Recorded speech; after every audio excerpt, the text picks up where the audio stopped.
Some stocks from this sector have strongly rallied in the last 3 years.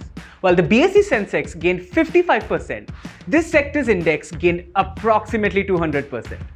And today, we'll briefly discuss this sector. First and foremost, what is the PSU sector?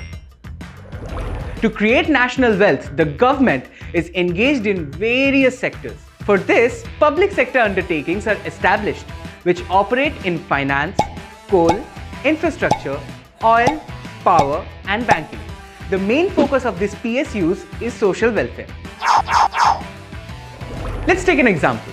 If the government wants to execute a railway infrastructure project, then a finance PSU is involved for financing and for the construction of the project, and infrastructure PSU is engaged. For the December quarter in 2023, listed PSUs reported a cumulative consolidated net profit of more than Rs 1.15 lakh crores. This is 24% more than its previous year's quarter. And the net profit of about 10 PSUs saw a growth of more than 100% in the third quarter of 2024. And 18 companies reported growth between 50 to 100%. But the question is, why is the sector, which was once mostly ignored, now rallying so much?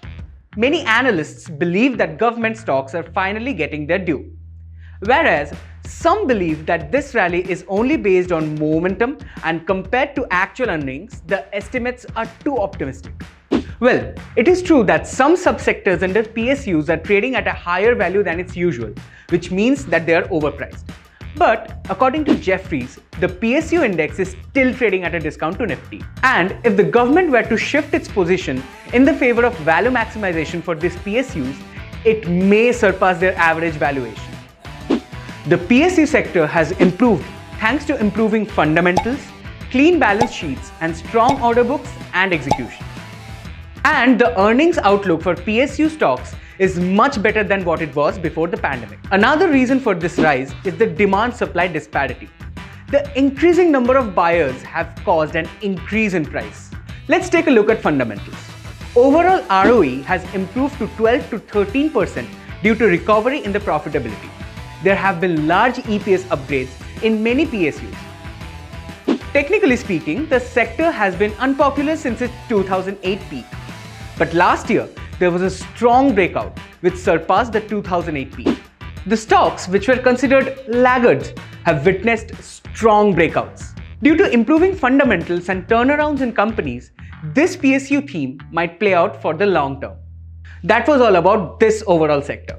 But there's a subsector which is also worth looking at. That is PSU Banks. If we look at this chart, we can tell that there's been a breakout after a decade. This breakout has also happened due to a structural turnaround. And this turnaround was based on parameters such as credit growth, asset quality, and profitability. This means that the performance of PSU banks has improved. In fact, in the fourth quarter of FY24, state-owned banks reported higher gains and even beat private sector banks in market capitalization.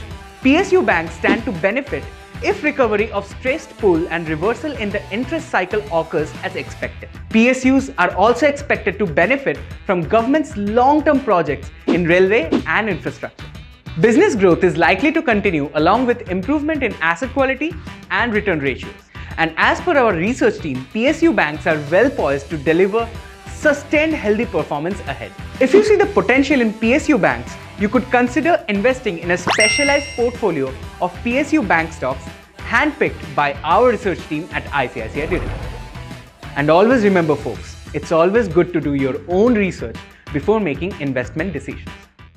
Investments in securities market are subject to market risks. Read all related documents carefully before investing.